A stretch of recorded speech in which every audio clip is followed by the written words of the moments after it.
Want to pay the same price and still drive farther? Here's the catch. Most people fill up at the exact worst moments. In this video, you'll learn 9 precise plays that quietly tilt the math in your favor. We're talking timing, technique, and tiny habits you can start on your next stop. No gadgets, no magic. If you care about MPG and money, these 9 tactics lock in real gains you can repeat every week. Number 1, stop at the click. The handle snaps off with that clean click, and your brain whispers, just a few more cents. That last squeeze feels like you're beating the system you aren't. Here's the trap. The nozzle isn't passive. It's part of a vapor recovery setup that senses fuel and vapor flow. When you force more in, it pushes liquid toward the return path and sucks vapors back. So you pay for energy you don't take home. At many stations, Stage 2 systems capture those vapors. Your top-off feeds the hose and recovery hardware, not your tank. Inside your car, the EVAP system expects vapor, not liquid.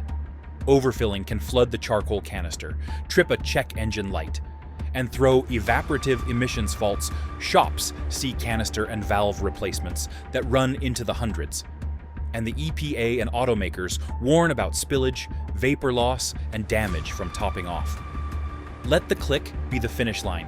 You keep the fuel, avoid EVAP headaches, and skip paying for fumes. If topping off throws money into thin air, timing can quietly put that money back in your tank. Number 2, cold pump more gas. Same price, different volume. What if the clock, not a coupon, decides who takes home more energy per gallon? Gasoline expands as it heats and contracts when it cools, and you pay by volume. Warmer fuel is puffier, so each gallon holds fewer fuel molecules than cooler fuel. Morning gives you a quiet advantage. Cooler air means slightly denser fuel, which nudges the delivered energy per gallon upward. Underground tanks sit in soil that acts like insulation, but they still feel daily swings. Overnight cooling lowers temperatures at the top of the tank and in the nozzle line, where what you actually pump can be a bit cooler. Studies consistently find measurable, modest differences. One tank won't blow your mind, but dozens of fill-ups stack those small wins. Make early fills a habit, especially after cool nights or on mild days. It's simple, repeatable, and free. And timing isn't just about temperature. What happens right after a tanker leaves can change what flows into your car. Number 3, skip the fresh delivery rush. You roll up behind a tanker, finishing a drop, and think, fresh fuel, not yet. That delivery churns the underground tank hard, and the first pumps to run afterward pull from a swirling mix. Water is heavier than gasoline, so it lives at the bottom with rust and grit. During a refill, the incoming flow stirs that layer into suspension. Dispenser filters are there to catch trouble, but a sudden burst of sediment and water can overwhelm them. That's when small amounts slip by, heading for your car's filter and injectors. Techs regularly note more calls about clogged filters and rough running right after deliveries. Stations have procedures to minimize it, but those practices differ, and the settling time varies with tank size and how fast customers start pumping. See a tanker hose out or fresh caution cones? Skip it, swing back later, or pick another station. Cleaner fuel keeps your filter clear and your injectors metering properly. While timing protects the fuel, your tires decide the workload. Number 4, air up, roll easier. 2 identical cars, same driver, same route. The one with soft tires loses. Underinflated tires deform more, widen the contact patch, and drag against the road. That extra flex wastes fuel as heat, so the engine works harder to hold the same speed. Even a small drop below the door jamb spec hits MPG. Tires bleed about 1 psi per month, and cold mornings can shave another 1 psi for every 10 degrees. Fahrenheit drop, so fall and winter quietly stack losses. You feel it as sluggish takeoffs and mushy steering, but the pump shows the real penalty. DOE and EPA guidance tie proper tire pressure to measurable fuel savings and AAA calls it a top move for mileage. Make it routine. Check pressures monthly and before road trips, using a quality gauge when the tires are cold. Inflate to the vehicle recommendation, not the sidewall max. And recheck after big temperature swings. Once your tires roll freely, lock in a steady pace to keep saving steady. Number 5. Lock the speed, save the fuel. Your right foot means well, but it drifts. 2 miles per hour up here, 3 miles per hour down there. Cruise control doesn't drift. It holds the line second after second, cutting those micro accelerations that sip extra fuel without you noticing. Here's where it pays. Aerodynamic drag climbs fast with speed, so creeping from 65 to 75 quietly taxes the tank. Consumer reports found the hit is steep. In tests, stepping up to 75 cost roughly 6 to 7 miles per gallon versus 65 at laybacks. The steady approach because consistency curbs waste, and the Department of Energy pegs speeding penalties at the cost of about 30 cents per gallon for every 5 miles per hour over 50. On flat highways, cruise control smooths throttle inputs and can nudge economy up. Some sources note gains around 7%. Use it on level stretches and in good weather. Skip it on steep grades or slick roads where your judgment matters more. Speed steadied, now clear the air your car has to punch through. Number 6. Strip the drag.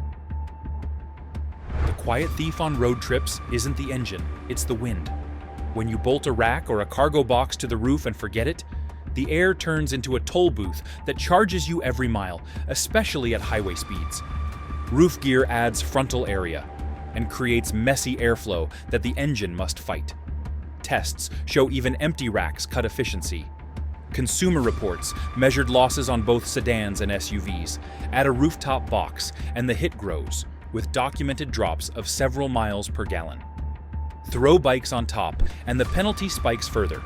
Because they stick into clean air and create extra turbulence, rear hitch setups fared better in testing than roof mounts, and cargo inside the trunk barely moves the needle. The reason is simple physics. Drag rises rapidly with speed, so 70 miles per hour punishes roof clutter much more than 45. Solution? Pull the rack and box when you're not using them. With the air sorted, the next gains come from how you touch the pedals. Number 7. Drive like you paid for every drop. 2 blocks ahead, the light flips red. Do you coast early or stomp it, then stand on the brakes? The choice shows up at the pump. Rapid launches force the engine to dump extra fuel for power, and hard stops turn that energy into heat in the rotors, fuel burned with nothing to show for it. Smooth winds in city traffic. Oak Ridge National Laboratory found aggressive habits can slash mileage by up to 40% in stop-and-go conditions. That's huge. Consumer reports also saw mileage drop by a few miles per gallon when drivers kept stabbing the throttle and brake. Ease into the pedal, build speed steadily, and lift early when you see a stale green or a stacked intersection. Leave a buffer and ride the wave. You'll brake less and stay in efficient engine zones longer. Treat momentum like money. Save it. Your range stretches, your cabin stays calmer, and your pads and tires last longer. Smooth habits pay off, and so does a healthy engine burning clean. Number 8. A clean engine sips, not guzzles. You can't see it from the driver's seat, but tiny maintenance slips drain fuel. A neglected air filter, tired plugs, and old oil quietly chip away at efficiency until the pump total climbs and the car feels dull. Clogged filters choke airflow, skewing the air-fuel mix, so the engine works harder for the same pull. Worn spark plugs misfire and waste fuel that never turns into motion. Old, wrong-weight oil thickens drag between moving parts, adding friction you pay for every mile. Modern engines lean on clean airflow past the MAF and accurate readings from O2 sensors. When deposits build or ignition weakens, the computer enriches the mix to compensate. Follow the schedule in your owner's manual. Fresh air filters, plugs on time, and oil that matches the factory viscosity. choose top-tier gasoline.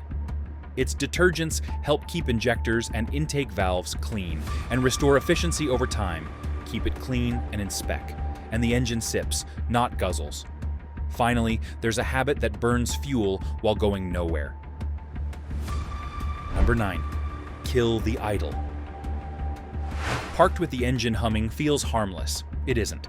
When the car sits, the fuel gauge still drops, and you're getting 0 miles per gallon. Modern engines don't need long warm-ups because sensors and fuel injection handle cold starts quickly. Then trim the mix as temperatures rise. Here's the math that stings.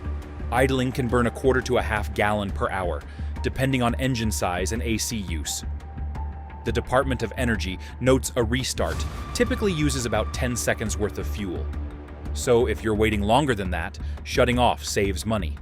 That's also why automakers roll out start-stop systems. They cut the engine at standstill and relight when you release the brake. Cold morning? Don't idle for 5 minutes. Drive gently instead. The engine and cabin warm faster under light load. Some cities even fine unnecessary idling, especially near schools and hospitals. Kill the idle during long waits. It's the fastest way to stop burning fuel for nothing. You now have 9 plays that turn fueling into a strategy, not a guess. Turn the week into a test. Morning fills, no idle, steady speed. Track your next 3 tanks and watch your range rise without paying a cent more. Did you know better tire pressure alone can swing efficiency by double digits? If these helped, share one tactic you'll start today. Then pass this to a friend who fuels at the worst time.